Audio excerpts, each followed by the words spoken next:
on aime vivre dans la réalité. Et quel est le seul segment de temps qui est réel? C'est l'instant présent. Et la durée de l'instant présent, elle est nulle.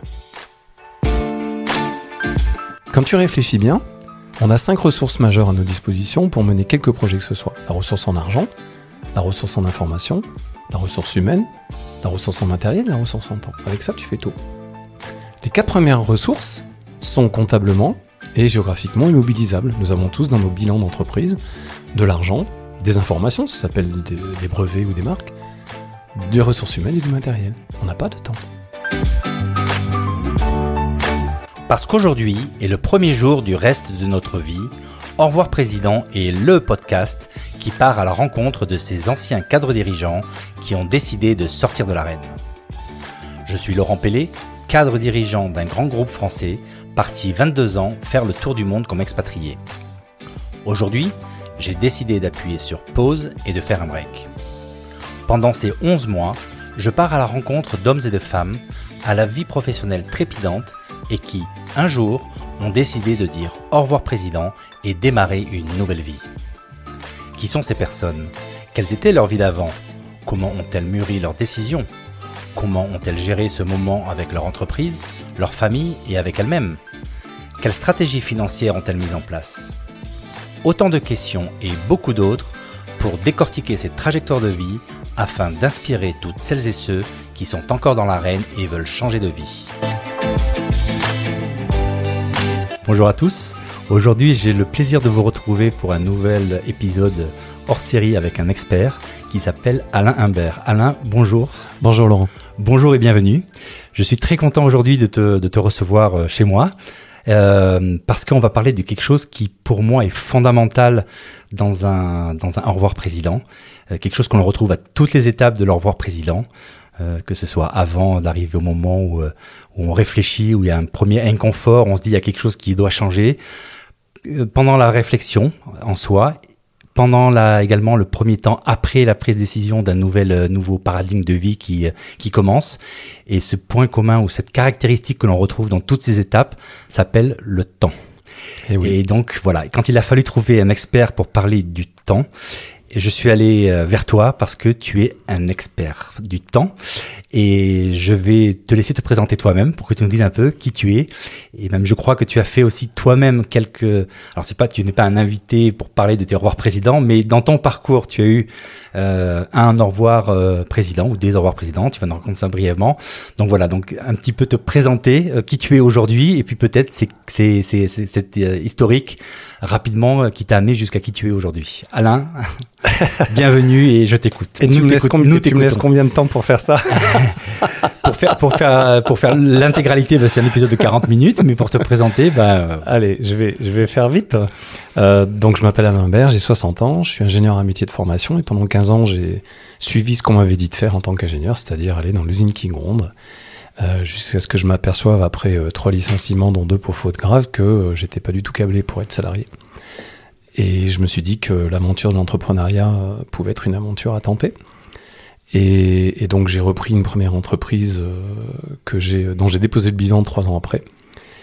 Et 3 mois après avoir repris cette entreprise, je crée Chrono Concept, qui est mon propre cabinet de conseil, de coaching et de formation en management d'équipe, management bienveillant.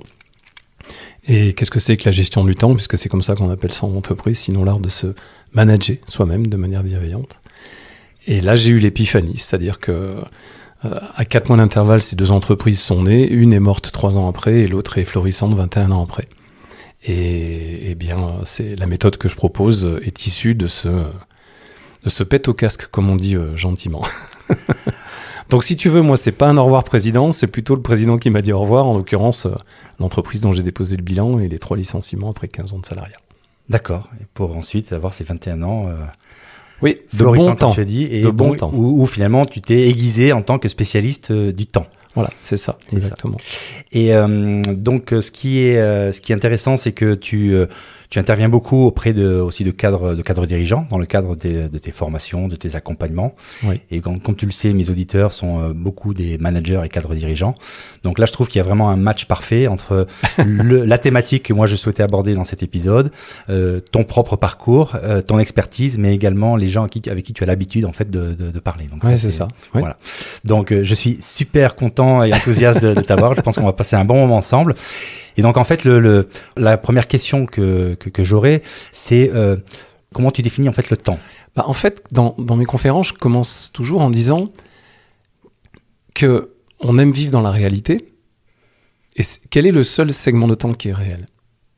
C'est l'instant présent.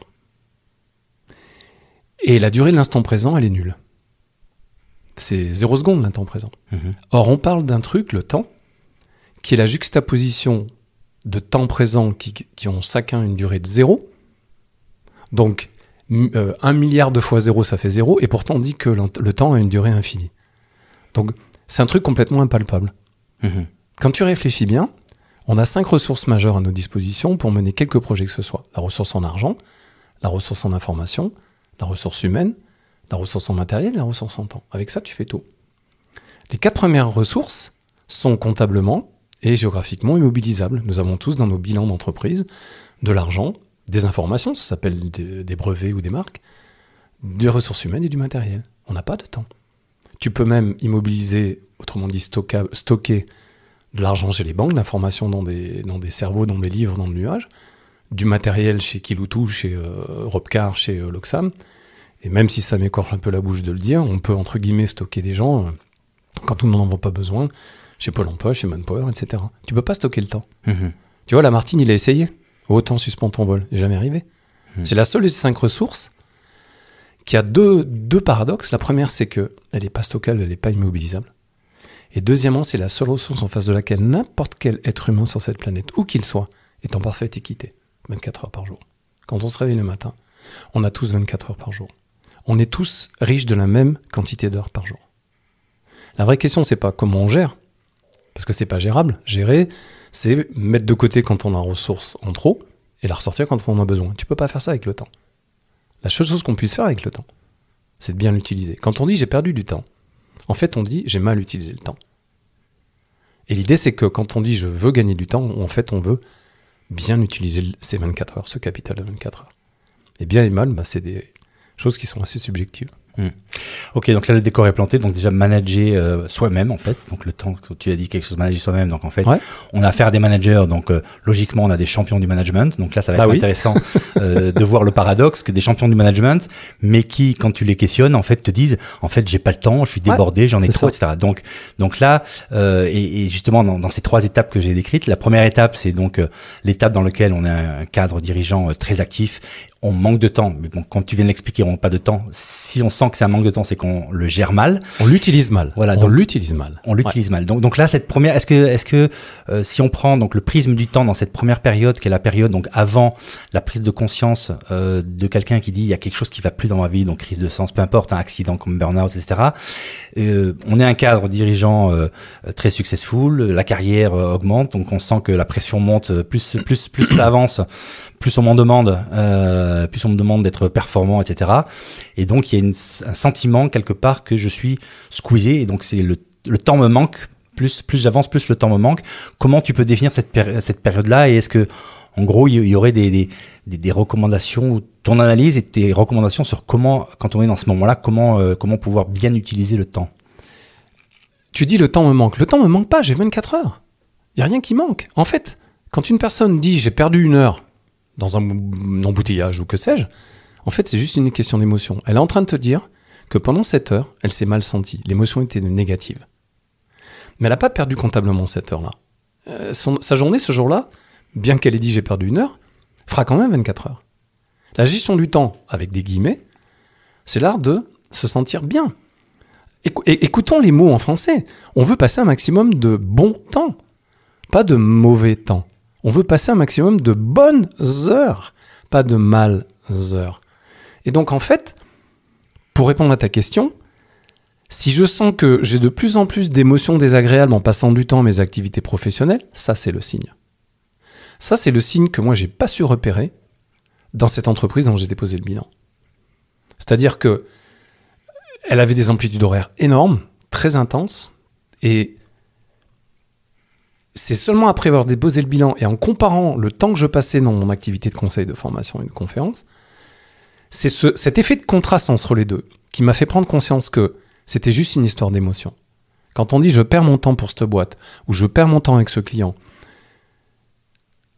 là on est en train de dire qu'on se sent pas bien dans son temps. C'est-à-dire qu'on est en train de passer de plus en plus de mâles heures et de moins en moins de bonnes heures. Ça, c'est un signe que j'aurais dû repérer avant de déposer le bilan.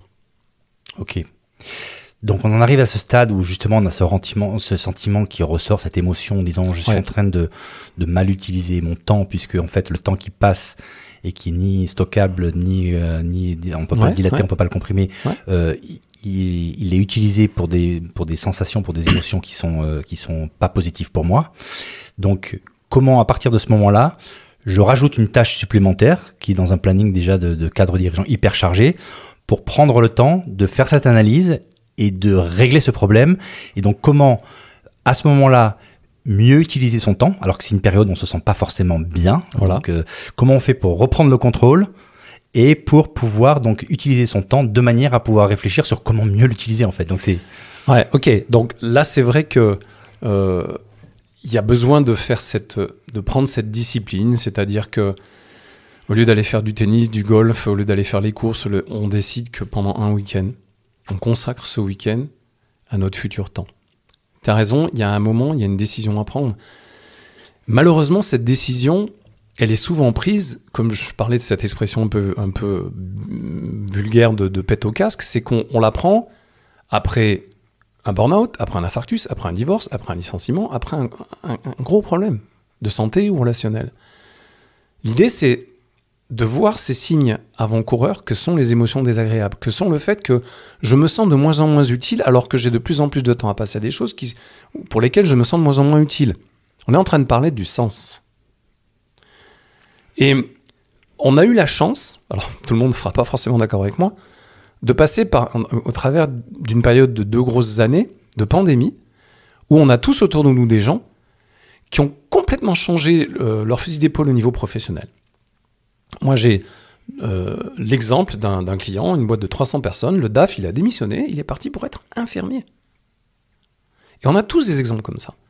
Parce qu'effectivement, cette période de pandémie nous a donné le temps, c'est le cas de le dire, de réfléchir, de reprendre contact avec notre famille, de reprendre contact avec la nature, ceux qui avaient un jardin, de prendre contact avec la créativité.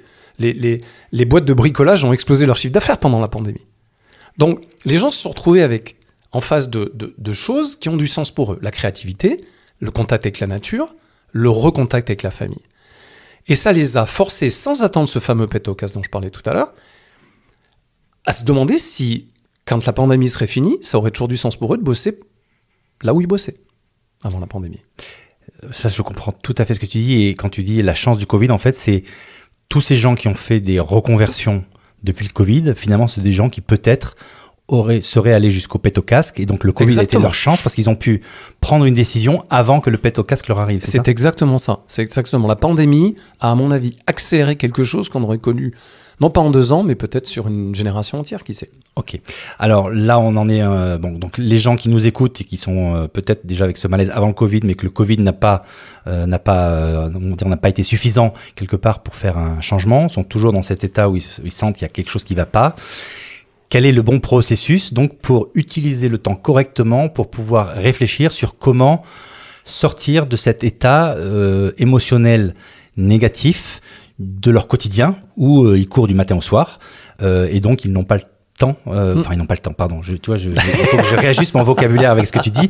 Ils n'utilisent pas le temps de manière à pouvoir réfléchir sur comment utiliser. Donc là, comment... Alors, supposons que tes auditeurs décident de prendre, allez, j'ai dit 2 jours, une journée. Prenez un samedi, un dimanche, ou prenez 2-3 soirées. Le sens, finalement, quand on a une activité, privée ou pro, qui a du sens pour nous, c'est parce qu'elle nourrit une ou plusieurs de nos valeurs. Et je prendrai plusieurs exemples. Les résistants, pendant la Seconde Guerre mondiale, ont décidé de passer du temps à des activités de sabotage, d'attentats, qui, quand tu lis leur biographie, leur procuraient des émotions agréables, euphorie, enthousiasme, adrénaline, appelle ça comme tu veux, émotions positives qui étaient plus fortes que l'émotion de peur de perdre la vie. Pourquoi? Pour défendre la liberté, la paix, la famille, la patrie. C'est des valeurs, ça. Et donc là, ça avait du sens pour eux de passer du temps à ça. Nos amis gilets jaunes, quand ils sont descendus dans la rue, ont augmenté le prix du carburant à des gens qui avaient besoin de 2 voitures pour avoir 2 salaires, pour pouvoir vivre correctement. Donc ils sont descendus dans la rue pour défendre la valeur de justice ou d'équité. Quand nous sommes descendus, certains, après les attentats de Charlie Hebdo dans la rue, les fameux dimanches après-midi, ces marches silencieuses, quand tu demandais aux gens « Qu'est-ce qui vous motive à passer du temps dans la rue aujourd'hui ?» Eh bien, ils voulaient descendre des valeurs de laïcité, de liberté, de paix. Tout ça, ce sont des valeurs. Donc, première des choses pour tes auditeurs, c'est identifier mes valeurs. Deuxièmement, est-ce que mes activités privées et pro aujourd'hui nourrissent suffisamment ces valeurs? Généralement, si la réponse est non, et l'émotion désagréable va les y aider à avoir cette réponse, alors c'est pas les valeurs qu'il faut changer. Ah oui.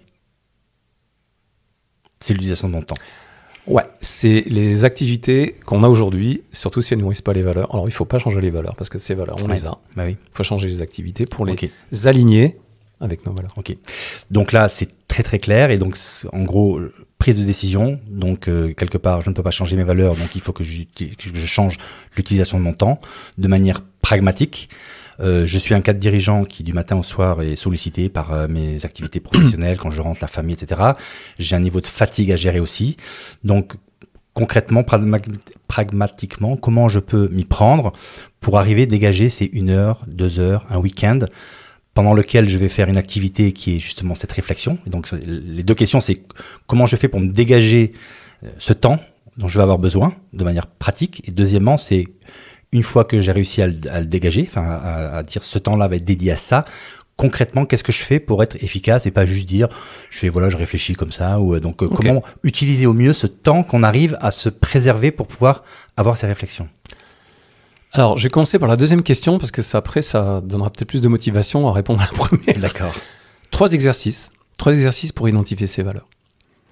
Vous listez dans la colonne de gauche une page avec une ligne verticale qui coupe la page en 2. Sur la colonne de gauche, vous listez tout ce que vous faites aujourd'hui, que ça vous plaise ou pas. Une sorte de scan ou d'état des lieux de votre agenda à l'année.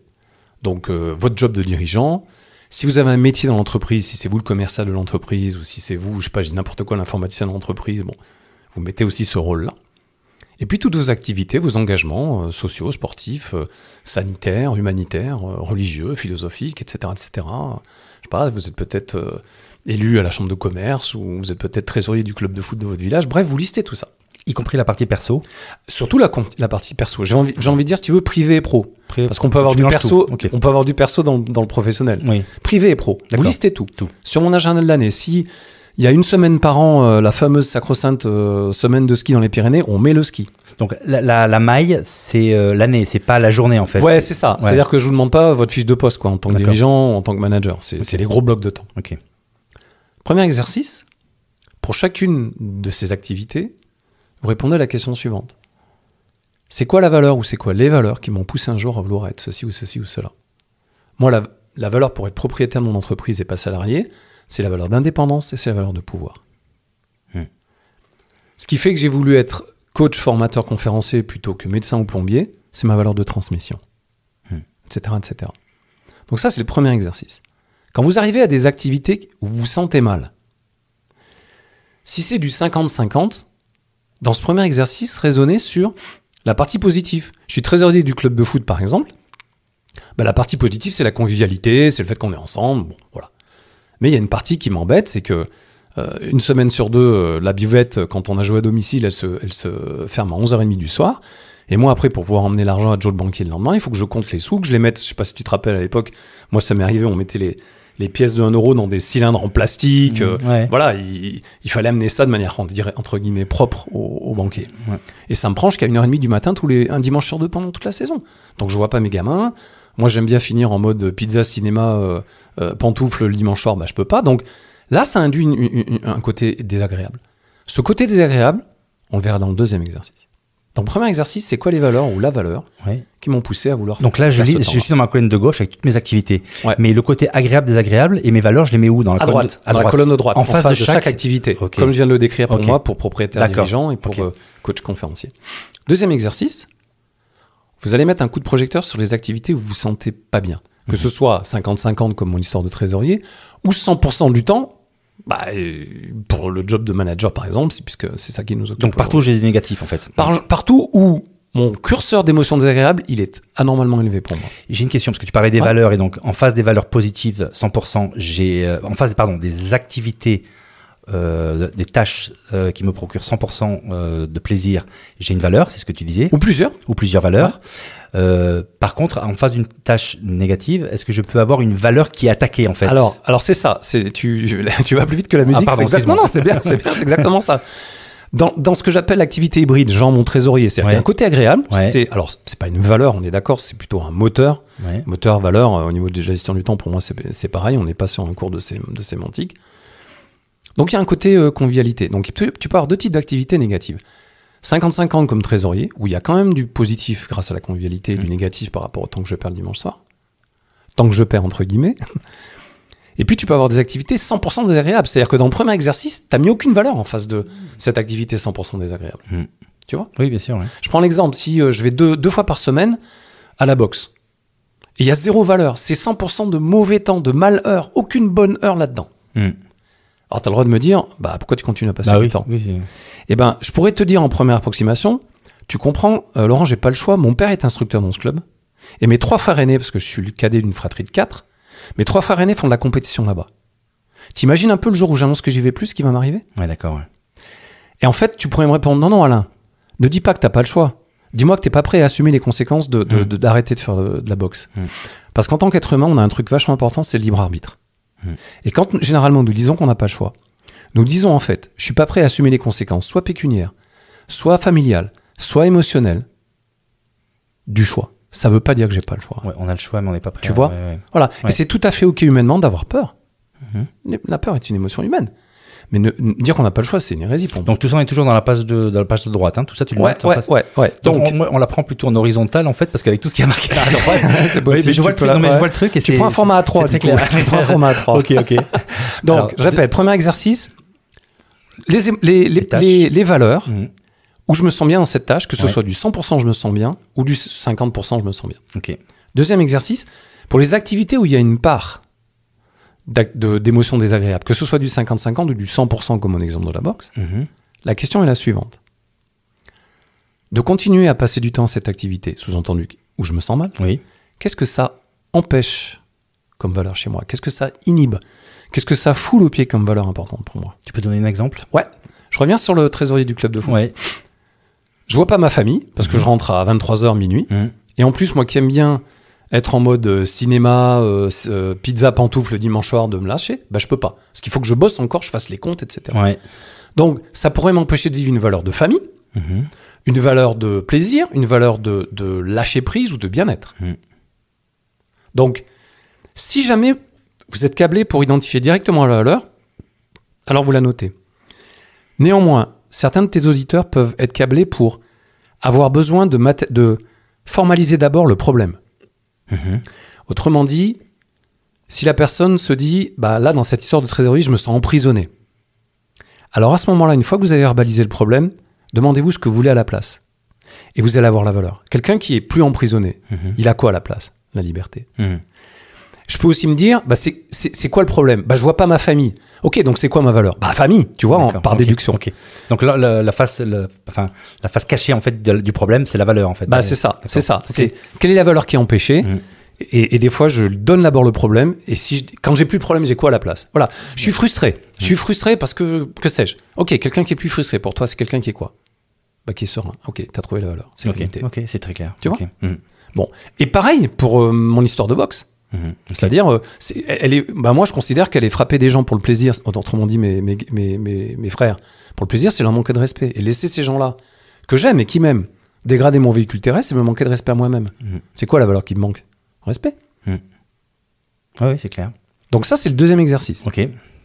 Troisième exercice, Les 2 premiers sont plutôt ce qu'on appelle le cerveau gauche, hein, le cerveau rationnel, on réfléchit, on cherche des mots. Le 3e exercice, c'est pour rééquilibrer un petit peu le truc en travaillant sur notre cerveau plus créatif. Et là, vous écrivez un texte, et donnez-vous le temps de l'écrire, qui commence par « Mon monde idéal, c'est un monde où ». Et après le « où », c'est vous qui écrivez. Et je ne parle pas de votre écosystème, c'est-à-dire votre boulot, votre maison, vos amis, non. C'est le monde mondial, comme aurait dit Coluche, c'est-à-dire votre société, votre monde parfait. Celui que nous connaîtrons probablement jamais. Certains stagiaires me disent « Ouais, tu veux notre monde des bisounours ?» Je dis « Oui, exactement. Pourquoi ? Vous y avez déjà réfléchi, votre monde des bisounours ?» Jamais. Bah, c'est le moment. Allez-y. Écrivez. Mon monde idéal, c'est un monde où... Et vous décrivez. Vous parlez de nature, vous parlez d'économie, vous parlez de finance, vous parlez de santé, vous parlez de famille, vous parlez de guerre ou de paix. Enfin, vous parlez des piliers les plus importants pour vous. Et vous laissez 2 ou 3 jours. Et vous reprenez le texte. Et regardez s'il n'y a pas des valeurs dans votre texte. Et vous allez découvrir des valeurs qui sont dans votre texte, qui ne sont pas sorties dans les 2 premiers exercices. Et ces valeurs-là, elles sont importantes. Parce que les 2 premiers exercices, c'est votre vie actuelle. Les valeurs qui ne sont pas sorties dans les 2 premiers exercices, mais qui sont sorties dans votre monde idéal, obligatoirement, ce sont des valeurs que vous ne nourrissez pas, sinon elles seraient sorties dans les 2 premiers exercices. Celles-là, elles sont importantissimes. Et c'est probablement celles-là qui vous manquent dans votre vie d'émotions négatives en ce moment. Ok, donc là c'est super intéressant. Donc là on arrive à un point où en fait j'ai réussi à dégager du temps. Alors, tu n'as pas répondu à ta première question. Tu te rappelles ? La première c'était... Comment je fais pour... Il se rappelle plus ces questions. Heureusement. La première question c'était qu'est-ce que je fais pour me donner cette demi-journée, cette journée. Oui. Bon, j'espère vous avoir motivé à prendre ce temps avec la deuxième question. Je comprends pourquoi tu as commencé par la deuxième. Néanmoins, quelques pistes. Si vous arrivez encore à avoir un temps pour vous, vous vous libérez du temps pour aller au tennis, ou pour aller au cours de Zumba, ou pour aller faire du yoga, ou pour passer du temps avec votre famille. Prenez cette discipline de prendre... N'allez pas à ce cours de Zumba, n'allez pas au golf ce mercredi après-midi. Ne passez pas ce samedi matin avec votre famille. Passez-le avec vous-même. Parce que votre famille, elle vous remerciera un jour. Faites-moi confiance. Oui, donc on prend rendez-vous avec soi-même. Exactement. Ça me plaît énormément parce que nous, les managers, on a des agendas, tout le monde nous prend des rendez-vous. Ouais. Et quand quelqu'un nous donne un rendez-vous, on le respecte. Donc en fait, pourquoi je poserai pas un rendez-vous à moi-même? Prenons rendez-vous. Et donc je le respecte au même niveau, au même point que quand je l'honore pour quelqu'un d'autre. Ok. Donc je résume. On a réussi à prendre rendez-vous avec soi-même. Oui. Deuxièmement, tu nous as donné des exercices très pratiques sur quoi faire pendant ce rendez-vous en fait. Ouais. Et donc ensuite je ressors avec ces valeurs. Oui. Et donc là, comment je fais pour... parce qu'il faut qu'il y ait, pour pouvoir à un moment donné faire un au revoir président, il faut qu'il y ait une motivation, une tension positive suffisamment importante pour dire, je prends le risque, parce qu'il y a toute une série de risques, de peurs en face, de dire, mon monde d'aujourd'hui, je le connais, il me nourrit, etc. etc. Certes, maintenant, avec ce travail-là, j'ai vu qu'il te nourrit, tu veux dire matériellement, mais pas plus. Nourrit dans la... Si, parce qu'il y a quand même du positif dans l'exercice que tu as fait. J'espère, Donc, je vois comment il me nourrit, par contre, là où il y a un problème. Et donc maintenant, comment construire comment visualiser en fait une projection de ce qui pourrait être l'après, suffisamment réconfortante et motivante pour que je puisse avoir cette pulsion qui me permet de faire de passer le pas. Ouais. Alors, c'est essentiel de pas lâcher la proie pour l'ombre, comme dirait La Fontaine. Je considère qu'il faut, entre guillemets, pardon pour le mot, endurer encore la situation désagréable le temps qu'on ait défini son futur projet. Parce que brûler les bateaux, comme je dis, je ne sais plus si c'est ce général romain, grec ou perse qui a attaqué ses adversaires, il paraît que c'est un fait d'histoire, qui a attaqué ses adversaires par la mer, et une fois que tout le monde a débarqué, il a brûlé les bateaux, en disant ces soldats, maintenant on gagne ou on meurt. Cette stratégie de brûler les bateaux, sincèrement, faut vraiment être bien outillé pour le faire. Ouais. Alors pourquoi pas, ceux qui aiment le risque, pourquoi pas, en se disant je commence par sortir de cet enfer et ensuite je réfléchirai à ce que je veux, dont acte. Moi, mon expérience, c'est que souvent les gens ont besoin d'endurer encore cette situation un petit peu terrible pour le jour où ils disent au revoir président, ils ont le projet qui va derrière.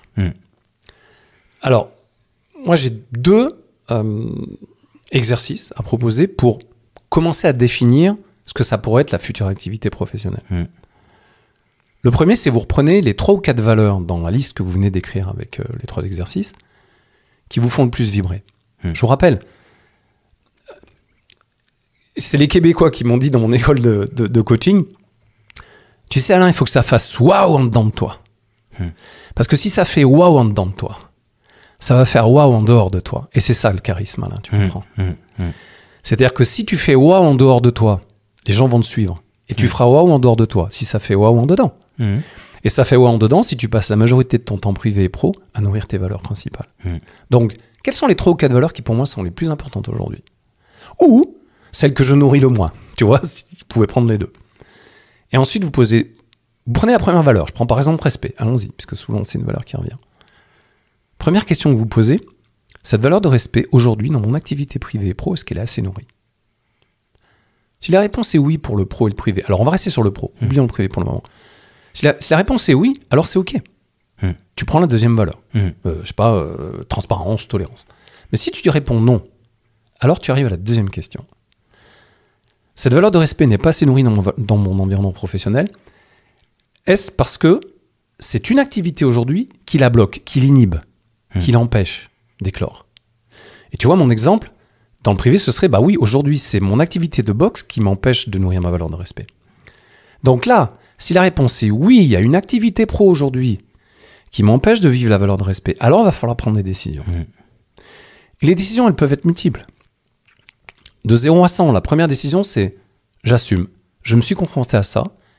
Et comme le disait Alain, je suis pas prêt à assumer les conséquences de plus faire ça. Donc je continue à le faire. Mais cette fois, je l'ai fait en conscience. J'ai regardé les choses droit dans les yeux. Deuxième solution, complètement diamétralement opposée. Je suis trop con. Allez, j'arrête ça. Et demain, au revoir président. Je brûle les bateaux. Tu brûles les bateaux. Là, tu brûles les bateaux. Troisième, je me donne un temps pour me faire accompagner par un coach, par un psychothérapeute, pour trouver les ressources en moi de prendre cette décision d'arrêter. Ou alors, je vais prendre des contacts. Bref, je vais bosser pour pouvoir alimenter une future décision. Je vais, ce qu'on appelle, mûrir cette décision. Bon. Donc ça, c'est si tu as répondu oui à la question. Cette valeur de respect n'est pas présente en ce moment dans mon environnement professionnel parce qu'elle est empêchée par une activité professionnelle.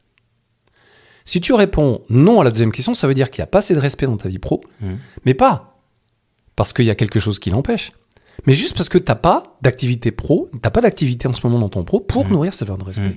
Et là, il faut créer du neuf. Donc, soit tu peux créer du neuf en faisant des propositions à TN+1 qui te permettront de rester dans la boutique, mais en ayant des activités professionnelles où il y aura plus de respect. C'est une solution. Au revoir, président. C'est radical, mais des fois, il y a beaucoup d'entre nous ont proposé à leur N+1 des choses qui faisaient sens pour eux, qui n'étaient pas forcément dans le job actuel, et que le N+1 a accepté. Et là, tu es reparti pour une aventure en restant dans la structure actuelle. Mais si effectivement, c'est pas le cas, alors je propose 4 questions qui vont t'aider à commencer à ébaucher ton futur projet professionnel. Et ces 4 questions, elles ne parlent pas forcément à tout le monde. Il y en a au moins une qui vous parlera. Première question, c'est qu'est-ce que je veux être, avoir ou faire pour que cette valeur de respect soit plus présente dans mon environnement professionnel. Première question. Deuxième question, sur quelle chose que j'aurais effectuée et vécue dans ma vie, sur laquelle de mes réalisations, sur lesquelles je pourrais m'appuyer pour expliquer à mes enfants ou à mes petits-enfants ce que c'est que le respect. Oui, donc ton flagship, en fait, c'est ça. Ouais. Troisièmement, de quoi est-ce que je vais être fier par rapport à cette valeur de respect professionnel quand je serai sur mon lit de mort? Ou, quatrième question, qu'est-ce que je ne veux pas avoir à regretter sur mon lit de mort par rapport à cette valeur de respect? Donc, ça, c'est le premier outil avec ces trois questions plus les 4 pour créer du neuf. Deuxième outil, moi j'aime bien la colonne verticale, tu sais, avec une colonne de gauche et une colonne de droite. La colonne de gauche, en haut, elle s'intitule « Ce que je veux plus dans mon futur job ». Et vous listez ce que vous voulez plus. C'est-à-dire des choses que vous avez vécues, que vous voulez plus vivre. Ensuite, quand vous avez fini, vous écrivez toujours dans la colonne de gauche ce que je ne veux pas dans mon prochain job. C'est-à-dire des choses que vous n'avez pas vécues, mais que vous ne voulez pas vivre. Des choses qu'ont vécu vos collègues ou que vous avez entendu que ça pouvait exister. Colonne de droite s'appelle ce que je veux à la place. Et en face de chaque ce que je veux pas, et en face de chaque ce que je veux plus, vous dites ce que vous voulez. Mais vous n'avez pas le droit à ne pas ou ne plus dans la colonne de droite. C'est clair. Je ne veux plus avoir à manager. Ok, très bien. Qu'est-ce que tu veux à la place? Et là, il y a plusieurs réponses possibles. Tu vois? Je veux être seul à mon compte, dont acte. Je veux être autonome, ou voilà. C'est-à-dire, c'est ce que je veux à la place, ça peut être vraiment plusieurs trucs. Je veux plus avoir la pression au boulot. Très bien. Tu veux quoi à la place? Et je ne donnerai pas de réponse exprès pour laisser chacun réfléchir à ça. Ouais. Ton exemple me fait penser au dernier épisode avec Romain où il parlait aussi de ça. Et son exemple, c'était tu demandes à quelqu'un en quelle couleur tu veux que je repeigne ton mur et tu dis pas orange. Voilà. En fait, bah oui, mais ok. J'ai toujours pas ma réponse. J'ai toujours pas ma réponse, donc c'est exactement ça, ouais. Et donc, pour finir, une fois que dans la colonne là, vous avez tous les ce que je veux à la place, Oui. regardez ce qui sort le plus, parce que c'est souvent vers là qu'il faut que vous dirigez ou pas au niveau Ouais. professionnel. Ouais. Ou alors, essayez de faire une synthèse générale, parce que l'idée, c'est quand même d'avoir un objectif global. Sauf si vous voulez reprendre la quincaillerie de votre grand-père, etc. Là, c'est très précis, mais sinon, on a besoin de global. Ok. Donc là, on est au stade où on a pris le temps. On a pris le temps. On a, Ouais, c'est ça. On a choisi. On a choisi de dégagé prendre le temps. On a pris rendez-vous avec soi. On a fait toutes ces activités. Et donc là, on a une liste de valeurs. Et en face, on a des actions concrètes qu'on a envie de mettre en place, soit dans ce job, soit dans un autre, peu importe. Mais on a un projet. Plus des projets ou un but que des actions, si tu veux, à ce stade-là. Ok. La peur, comment elle joue là-dedans? C'est-à-dire que quelque part, tu peux avoir, là, tu fais des rêves ou des trucs comme ça, mais après, il y a la faisabilité, en fait, de ce truc-là, et tout de suite, il y a des peurs qui peuvent remonter, qui me bloquent, en fait. Complètement. Alors, là, la gestion des émotions, on n'est plus dans la gestion du temps. Oui, donc oui, t'as raison, après, on va aller trop loin. Ouais. C'est aussi une de mes expertises, mais ce sera un autre podcast, si tu veux. Il y a un bon épisode sur la peur aussi. Cela dit, moi, j'adore une vidéo de Jim Carrey, qui s'appelle Le discours inspirant de Jim Carrey, où il fait un discours à l'occasion de la remise de diplômes. On voit dans la salle des gens qui ont, vous savez, aux États-Unis, ils ont tous le même chapeau, le même habit, on leur met leur diplôme. Et il dit que finalement, l'être humain ne prend des décisions que par peur ou par amour. Par amour pour lui-même ou pour les autres. Et mon expérience prouve, et l'expérience des gens que j'accompagne depuis 21 ans prouve, que chaque fois que les gens vont décider de se lancer dans un projet par amour de soi-même, et je ne suis pas en train de parler d'égoïsme, mais d'amour de soi-même, ou d'amour des autres, pour rendre service aux autres, eh ben généralement, ça va aller. Je ne dis pas que ça ne va pas annuler complètement la peur, mais c'est un peu comme les résistants. Les résistants avaient peur de perdre la vie, mais l'émotion d'adrénaline, de défendre leurs valeurs était plus forte. Et c'est un peu ça l'idée. C'est un des points, il y en a bien d'autres, mais ça, c'est un point important. D'accord. Maintenant qu'on a réussi à prendre rendez-vous avec soi, à dégager les valeurs, dégager les activités, on bascule dans un nouveau paradigme. Et ce paradigme, en fait, change radicalement, puisque j'étais dans un milieu professionnel qui était rythmé par la vie corporate, en fait, des agendas, des réunions, des machins, etc. Et tout d'un coup, je me trouve le seul maître à bord. Et donc, je peux utiliser mon temps à 100% comme je le désire. C'est ça. Et donc là, potentiellement, il peut y avoir des risques, parce que quand j'étais en permanence sous contrainte de temps, ou quelque part on définissait pour moi mes cases, comment les remplir, là je me retrouve avec une feuille blanche, un projet, mais donc comment utiliser au mieux ce temps avec ce projet aligné avec mes valeurs? Est-ce que tu as des recommandations, des exercices? Comment faire l'agenda de sa nouvelle tranche de vie, en fait? Ça. Ouais, c'est ça. Bah, la première chose, je vous disais, sauf si vous êtes dans une mentalité de brûler les bateaux, vous allez endurer, entre guillemets, le mauvais temps dans lequel vous êtes en ce moment professionnellement pour travailler un petit peu comme je vous l'ai proposé sur ce projet. Communiquez avec votre entourage pendant ce temps-là. Ne restez pas isolés. Communiquez. Communiquez pour leur dire que la situation dont vous souffrez et dont ils souffrent probablement eux aussi, vous êtes en train de travailler dessus. Que vous ne savez pas encore ce qui va sortir, mais vous êtes en train de travailler dessus. Parce que comme ça, le jour où vous êtes à la maison, et qu'entre guillemets, monsieur ou madame vous a dans les pattes alors qu'avant vous étiez 12 heures par jour au bureau, ça c'est une nouvelle vie, non pas seulement de vous, mais de votre entourage. Oui, ça a des conséquences. Et oui, donc ça il faut le communiquer. Ça c'est le premier conseil, c'est de communiquer régulièrement sur où j'en suis de mon projet. En plus, psychologiquement en programmation mentale, il y a un truc important, c'est quand on parle de son projet à des gens qu'on aime et qui nous aiment, on prend une sorte d'engagement. C'est-à-dire derrière, on brûle les bateaux, mais pas trop, mais quand même un petit peu, tu vois. C'est-à-dire, j'ai quand même parlé à des gens de l'extérieur qui, du coup, de temps en temps, vont me demander où j'en suis. Donc, j'aurais moins envie de procrastiner, tu comprends, parce que j'en ai parlé à l'extérieur. N'en parlez pas à trop de monde. Parlez-en juste à votre cercle très, très, très proche. Et ça ou des gens qui t'accompagnent. Ou des gens qui accompagnent. D'accord. Okay. Après, la deuxième chose, j'ai souvent entendu de Pôle emploi ou de gens autour de Pôle emploi dire « Chercher du boulot, c'est un job à temps plein ». Eh ben, j'ai envie de dire que créer son nouveau projet professionnel, c'est un job à temps plein. Alors, pas pas le job à temps plein de 12 heures par jour, 7 jours par semaine, comme avant, parce que sinon, encore que bon, tu bosserais 7 jours par semaine, 12 heures par jour, sur un truc qui nourrit tes valeurs et qui a du sens pour toi. Mais bon, c'est peut-être effectivement le moment de reprendre des nouvelles positions. Les 3 autres ou 4 valeurs qui étaient bafouées aussi, est-ce que vous pourriez pas les remettre au centre de votre vie privée cette fois, et pas forcément que pro? Et je prends un exemple, c'est que souvent, grâce à certains de mes clients, je voyage à l'autre bout du monde. Et ben là, on pourrait dire il y a conflit entre famille et travail, sauf si tu emmènes ton conjoint au bout du monde avec toi. À ce moment-là, tu relis les deux. Donc là, après, il faut être un peu créatif pour arriver à avoir des activités qui, elles seules, nourrissent plusieurs valeurs. Tu vois, moi, ma valeur de plaisir, ma valeur de liberté et ma valeur de transmission, elles sont toutes les 3 nourries, là, en ce moment, dans le temps que je passe avec toi. Parce que j'ai la liberté de le faire, je suis à mon compte, j'ai une équipe qui tourne.